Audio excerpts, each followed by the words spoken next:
En croisant le trio dans la rue, on pourrait les prendre pour des agents immobiliers de l'émission Chasseurs d'appartements. Voici l'équipe marketing de Zodio, une jeune enseigne de décoration. Alors, je vais sonner. Une fois par mois, ils s'invitent chez l'habitant. Leur mission, repérer ce qu'il manque à votre intérieur. Bonjour Martine, ça va? Oui, ça va. Ils arrivent chez Martine, une de leurs amies. Martine, merci. A priori, quand on regarde son appartement bourgeois, elle n'a besoin de rien. C'est vraiment très gentil. Mais c'est sans compter avec le regard acéré de nos 3 inspecteurs. Est-ce que ça te gêne qu'on prenne des photos éventuellement des produits que tu as pu acheter? Non, non, pas du tout. Non, pas du tout. L'équipe va ouvrir tous les placards, visiter toutes les pièces, et c'est dans la cuisine qu'ils vont trouver la faille. Et puis après, j'ai un service ordinaire, quoi. C'est un peu le bins, hein. Je suis assez maniaque là dans le fonctionnement de la maison, mais dans les tiroirs, c'est pas toujours ça. Rangement du tiroir, c'est un problème ou ça vous va et vous adorez que ce soit Non, comme ça? non, justement, c'est un problème. Justement, ça. c'est un Ouais, problème. ouais. Alors, je cherche d'ailleurs D'accord. des rangements, Alors l'idéal, ce serait quoi? des séparations pour pouvoir mettre, par exemple, mes cuillères en bois, louche et écumoire. Après, on a des systèmes, tu sais, extensibles qu'on a eu fait un temps. Ouais.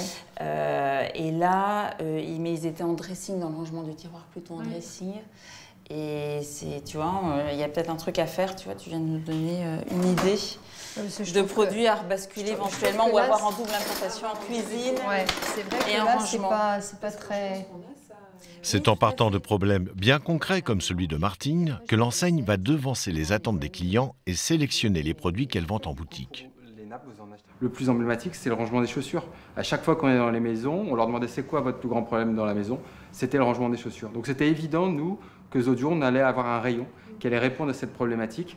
C'était pas écrit dans les études de marché, c'était pas ultra présent, mais dans toutes les maisons, on avait la même problématique. Donc on a cherché, toutes les chefs de produits ont cherché à avoir la réponse la plus juste à ce qui enquiquine tout le monde. J'espère que ça a été parce que... Depuis l'ouverture du premier magasin, il y a 10 ans, l'enseigne a effectué plus de 600 visites comme celle-là chez l'habitant. Des études de marché rapides et pas chères. Tu viens saluer nos invités, chérie? Bienvenue chez Zodio, un nouveau concept de grande surface spécialisé dans la cuisine et la décoration. Ce magasin, avec une maison rose, fait partie du même groupe que cette enseigne bien connue des Français, Leroy Merlin. Zodio, c'est une véritable caverne d'Ali Baba. Plus de 30 000 articles. Rendez-vous compte, des murs entiers de linge de lit, d'abattants de toilettes, des gondoles remplies de distributeurs de savon, et au rayon vert, il y a l'embarras du choix. Je sais pas exactement quoi prendre. Quand on s'y connaît pas trop, après c'est vrai que c'est un peu compliqué de savoir ce qui fait la différence avec tous les modèles, les formes, etc. Mais au moins il y a du choix, donc on va pas se plaindre. Alors comment cette enseigne parvient-elle à écouler toute cette marchandise? Quelles sont ses techniques pour vous faire craquer? À chaque fois, on repart avec quelque chose, même si on a besoin de rien. Comment ce petit pousset de la décoration tente-t-il de se faire une place à l'ombre de géants comme Ikea, Maison du Monde, Jiffy ou encore Casa? Enquête sur un magasin qui va peut-être révolutionner votre façon d'acheter.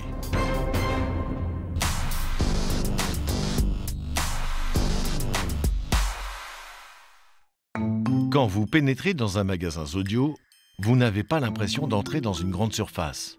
C'est comme si vous rendiez visite à un ami qui serait un as de la décoration.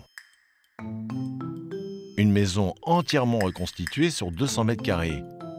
Du séjour, en passant par la salle de bain, jusqu'aux 2 chambres.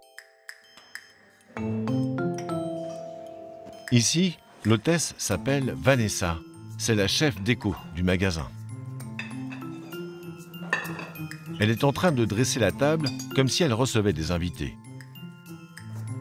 Mais ce n'est pas avec ses assiettes ou ses couverts vendus dans le magasin qu'elle veut attirer l'œil. Ouais, ça c'est une créa faite maison, c'est purement du do it yourself. Là c'est fait avec un tasseau en bois en fait qui est simplement percé au diamètre de la bougie et toutes les bougies sont plantées dans le tasseau. Donc c'est vraiment très très simple de fabrication, quoi. Ça peut être effectivement un effet waouh à reproduire chez soi. Vanessa a terminé sa mise en scène. Elle ne mettra aucune étiquette de prix pour gommer le côté commercial de cette vitrine. Donc là, ta salle de bain, tu l'installes quand ? La semaine prochaine, je m'occupe de la chambre. Ce concept d'une maison dans laquelle les clients peuvent se projeter, c'est la parade de l'enseigne pour contrer les achats sur Internet. Du meuble indus, beaucoup de noir. Aujourd'hui, nous, ce qu'on veut leur procurer en plus, c'est une expérience. Et aujourd'hui, mettre les pieds dans cette maison, c'est déjà vivre une expérience. On veut créer de l'émotion. Alors c'est sûr, sur Internet, on peut trouver beaucoup de choses aujourd'hui. Par contre, cet effet-là que vous avez quand vous rentrez dans la maison, aujourd'hui, sur Internet, ça, on ne peut pas vous le proposer. Observez ses clientes. Leur regard est immédiatement attiré par les créations de Vanessa. Que Lulu, tu vois, c'est le truc, en fait, ils ont mis des lampes à LED. C'est original. Oui, c'est super chouette. Ouais. C'est ce qu'ils ont fait. En fait, ils ont mis des lampes à LED. Enfin, c'est original, on pourrait carrément le faire chez nous. Toutes ces idées déco sont évidemment réalisables grâce aux articles vendus en magasin. Qui est trop top. Ouais, voilà. J'adore. Un bout de bois, un peu de ficelle et enfin beaucoup d'idées quoi, finalement. Il fallait y penser. Voilà. Ça, je crois que c'est des bandes de plâtre, non? Ouais. Ouais, je crois que c'est des bandes de plâtre.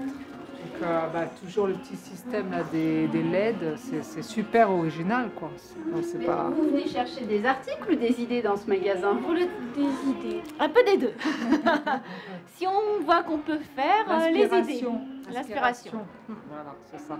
Par exemple, sur les sites internet, on y va souvent, sur Pinterest par exemple, mais c'est pas la même chose. Là, on peut vraiment voir le toucher. Là. Il y a le rendu. Mettre en avant des idées de décoration plutôt que les articles cache tout de même une stratégie bien réfléchie. Sans que vous ne vous en rendiez compte, l'enseigne va vous inciter en douceur à multiplier les achats. Voilà pourquoi le magasin de Toulon a fait appel à Christelle Pellicia, une couturière indépendante. Oui. Parfait. Alors Christelle, aujourd'hui, vous venez travailler? C'est ça. Je viens faire une petite démonstration pour montrer tout ce qu'on peut faire avec les jolis tissus qu'on retrouve dans le rayon. Habituellement, la jeune femme vend ses créations sur Internet. À la demande de l'enseigne, elle a réalisé la déco du rayon mercerie, comme ce coussin, recouvert de flamants roses. Elle avait une obligation, utiliser uniquement des matériaux vendus dans le magasin. Christelle n'est pas salariée de l'enseigne. Pourtant, elle vient régulièrement animer des démonstrations. Et elle va s'avérer être une vendeuse particulièrement efficace pour l'enseigne. Vous l'avez fait en magasin là? Voilà, celui-ci, c'est celui que j'ai fait aujourd'hui en démonstration. Il est superbe. Mais oui, mon fils il adore. Celui-là aussi, c'est vous? C'est moi, tout le rayon là. Et voilà. pour ce qui est du coussin, elle voulait prendre le petit tissu, ma fille. Mais le tissu qu'il y a, il suffit peut-être pas. Si. Hop. Là, au rayon coussin, vous avez le coussin à recouvrir. D'accord. Que vous allez pouvoir trouver. Et là, en fait, avec les tissus que vous trouvez là, vous avez de quoi faire un coussin complet. On prend les deux? Ah bah super, on fera le voilà. Et après, vous avez pour le ruban, vous avez tout le rayon ruban qui est là. Celui que j'ai pris. La jeune femme accompagne la cliente dans le rayon pour lui montrer un par un les éléments à acheter. Celui-ci. Voilà. Le bleu aussi, comme ça? Ça donne envie de faire et d'acheter, forcément. Parce qu'elle n'aurait pas été là, vous n'auriez pas acheté le tissu? Peut-être pas. Peut-être pas, parce qu'en plus aujourd'hui on avait dit juste on regarde et tout ça, et puis finalement voilà, ma fille, elle nous a eu. Voilà. En inspirant cette dame, Christelle a déclenché une vente à 20 €. Et elle n'est pas la seule créatrice à venir faire des démonstrations dans le magasin. Il y a aussi Coralie, spécialiste du tissage, et les dénicheurs qui retapent des meubles, avec évidemment des produits vendus dans les rayons voisins. Ils ont un succès fou. Leur création cartonne et inspire la clientèle. On sent que c'est la création qui vient avant l'intérêt commercial. Voilà. Et l'aspect prix, tarif est mis un peu entre parenthèses dans cet échange-là. J'avoue que oui, tout à fait. On craque avant et on réfléchit après. Voilà. Pour le directeur marketing de l'enseigne, faire appel à des professionnels indépendants comme Christelle est une stratégie redoutablement efficace. Quand vous parlez avec quelqu'un qui n'est pas salarié du magasin, tout de suite, le client le trouve encore plus crédible. Parce qu'il n'a pas d'intérêt. C'est un peu l'effet TripAdvisor. Est-ce que vous allez un peu plus croire l'hôtelier qui vous dit que son hôtel est le plus beau du monde ou les avis des clients qui sont déjà venus et l'ont visité, l'ont testé? C'est un peu cet esprit. Et quand on discute avec un passionné, son avis, il a certainement plus de poids que quand c'est avec une personne qui a un tablier rose, parce qu'on a une arrière-pensée qu'il est là pour vendre. Et puis, il y a un avantage beaucoup moins assumé. Ces créateurs sont pour l'entreprise une main-d'œuvre supplémentaire totalement gratuite. Et le fait que vous ne soyez pas rémunéré pour venir, ça n'a pas été un frein? Non, parce que c'est la publicité, nous, le principal. Genre, quand on commence une entreprise, on ne cherche pas à faire de l'argent, on cherche à faire venir le monde, et ensuite c'est le monde qui va faire venir l'argent. Du coup, non, c'était une opportunité de malade. Et vous n'avez pas l'impression de vous faire récupérer par Zodio, justement? Non, je suis complètement indépendante, en fait. Je suis complètement indépendante. Si j'avais pas eu envie de venir aujourd'hui, je ne serais pas venue. Si j'ai envie de venir la semaine prochaine, je demanderai si c'est possible, si c'est faisable. Là, aujourd'hui, je ne travaille pas pour Zodio, je travaille pour Graines de l'eau. Zodio, c'est un peu le monde à l'envers. Des créateurs bénévoles qui vous incitent à acheter et des vendeurs qui ont reçu pour instruction de ne surtout pas vous forcer la main. Le rayon pâtisserie, c'est le domaine de Delphine. Jusqu'ici, cette jeune femme était assistante maternelle. Elle a été recrutée parce qu'elle est la reine du cake design. Un rayon entier est consacré à cette tendance forte du moment. C'est l'art de transformer un gâteau en pièces spectaculaires. Vous n'avez pas en fait un projet en particulier, à part de réaliser un gâteau? Voilà. D'accord. On partait sur l'idée de le faire nous-mêmes. Voilà. Mais sans être... Cette mère de famille, accompagnée de ses 2 filles, est venue chercher ici l'inspiration pour faire un gâteau. La première fois. Faut bien se lancer, hein.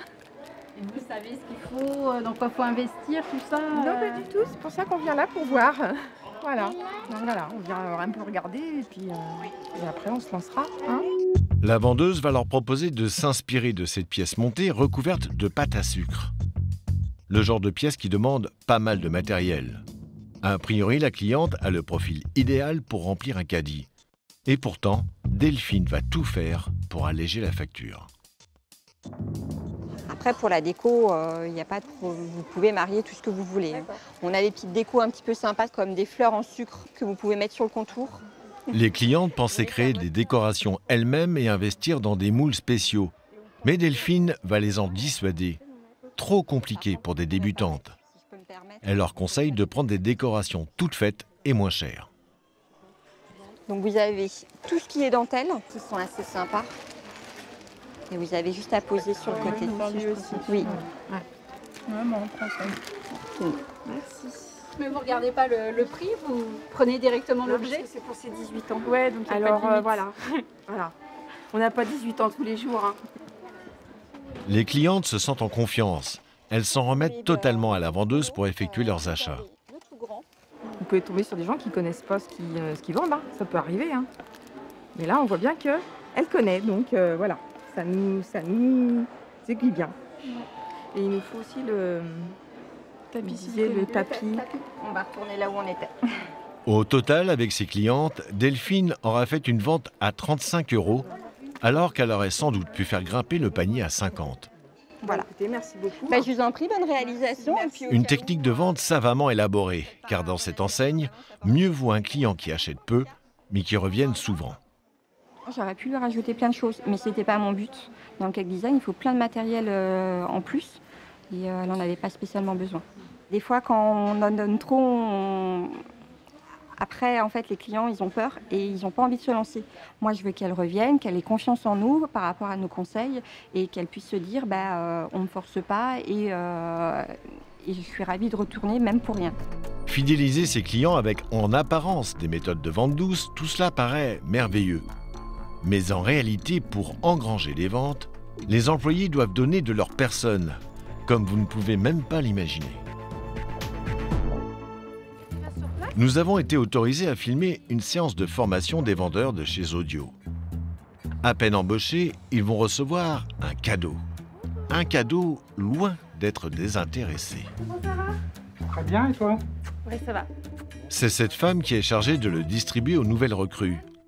Émilie Brossier-Bruno est l'une des directrices de l'enseigne. Ce jour-là, elle a convoqué les futurs vendeurs d'un magasin qui va bientôt ouvrir dans la région lilloise. Bonjour à tous, je suis super contente de vous voir pour cette formation mobilité. C'est une des formations qui me plaît le plus parce que c'est là où on fait un beau cadeau. Dans ce coffret, un smartphone d'une valeur de 500 €. C'est le genre de privilège habituellement réservé aux dirigeants dans les entreprises. Si ce soir, vous voulez arrêter votre forfait perso et utiliser à titre perso ce téléphone pour appeler vos amis, envoyer des SMS, c'est possible. Évidemment, Émilie va attendre une contrepartie en échange de ce cadeau, des retombées sonnantes et trébuchantes. Et voilà comment.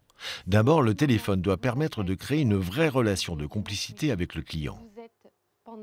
Ce qui est très important chez nous, c'est d'accueillir nos clients comme des amis. N'hésitez pas à donner votre numéro de téléphone à votre client ou à prendre ses coordonnées pour que quand vous attendez un produit, vous voulez l'appeler. Si votre client vous appelle à 22 h, vous envoie un SMS, je suis en train de faire des chouquettes, elles ne montent pas. Est-ce que je dois répondre à mon client? Bien sûr que non. Mais surtout, le téléphone va permettre à chaque vendeur de récolter, l'air de rien, des informations sur la vie privée du client. Quand votre magasin va ouvrir, vous allez travailler avec vos clients sur des projets, le baptême du petit, un mariage, la réalisation d'une pièce montée. Ce sont des nouveaux clients qui ne sont pas connus de nous. On a aussi besoin de leurs informations. Du coup, on propose de prendre les informations pour les fidéliser. Et là, vous êtes acteur.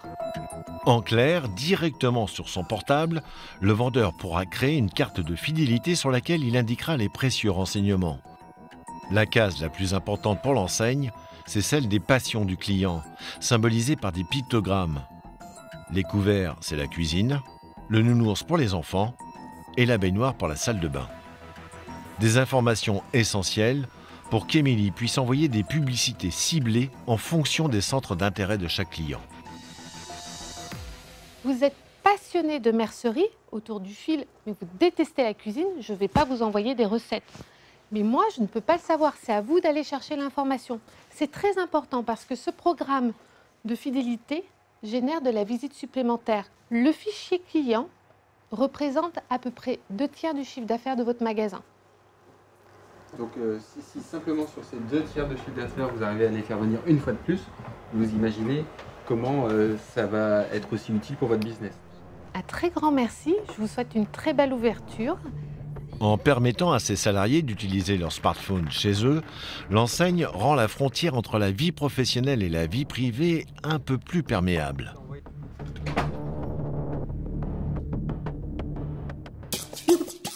Ce jour-là, Delphine, la vendeuse en pâtisserie, est en repos. Et comme souvent, pendant son temps libre, elle en profite pour faire du cake design. Les gens font du sport, font de la pêche, font du jardinage. Moi, c'est la pâtisserie. Son gâteau est terminé. Pour une première sur le thème de la licorne, Delphine est plutôt satisfaite. Alors, elle prend sa réalisation en photo pour la partager avec sa famille et ses amis sur ses réseaux sociaux personnels. Mais elle ne va pas s'arrêter là. Elle va aussi alimenter le blog de l'enseigne dans laquelle elle travaille. Il lui suffit de télécharger ses photos et d'ajouter quelques lignes de texte pour partager sa création. Des fois, ça m'arrive de le faire en magasin. Et puis des fois, ça m'arrive de le faire tranquillement à la maison parce que je veux écrire un peu plus, parce que je veux être plus tranquille. Et puis des fois, juste en 5 minutes, c'est fait. Donc vous ne serez pas payé en heures sup pour ce travail?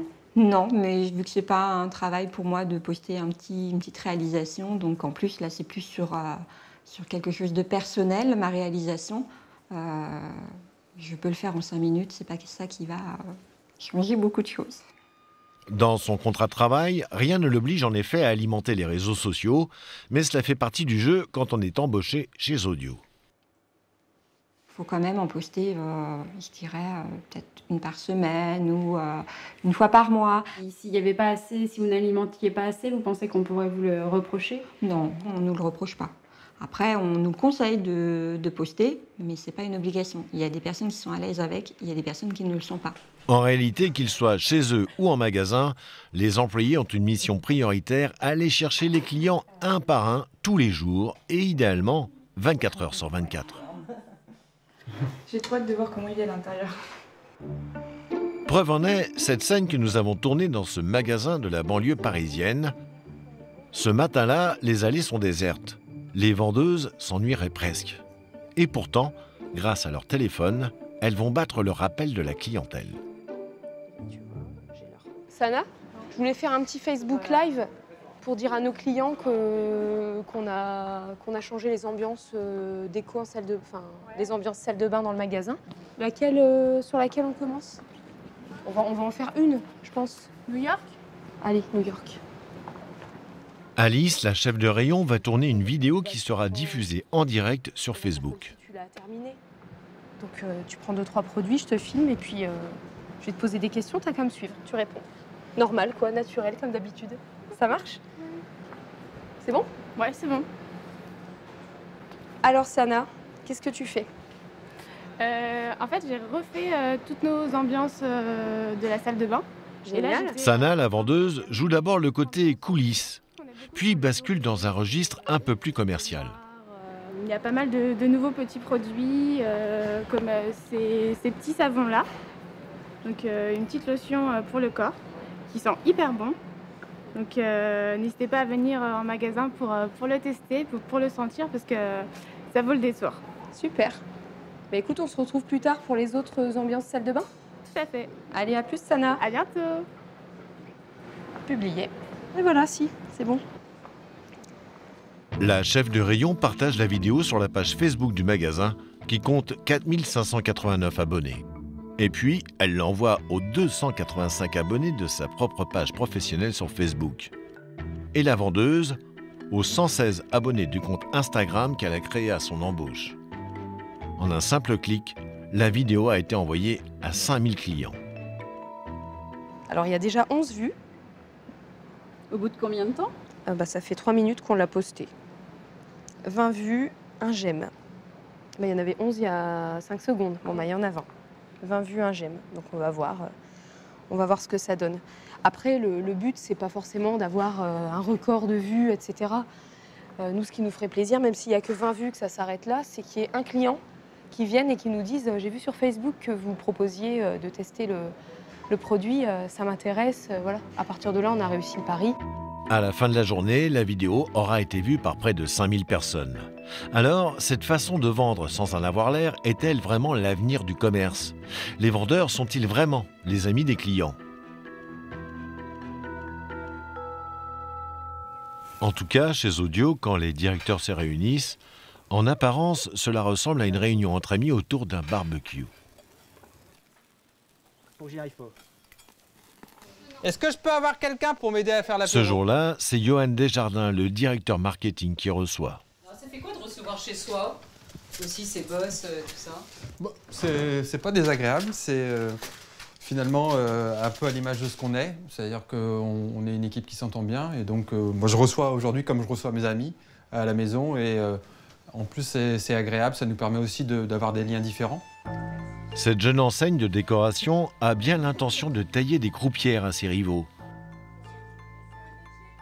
Rien que cette année, elle a investi 10 millions d'euros pour ouvrir de nouveaux magasins en France et à l'étranger. Dans les mois à venir, la chaîne va inaugurer ses premières boutiques au Brésil et en Espagne. Elle devrait ensuite s'attaquer au marché allemand et russe.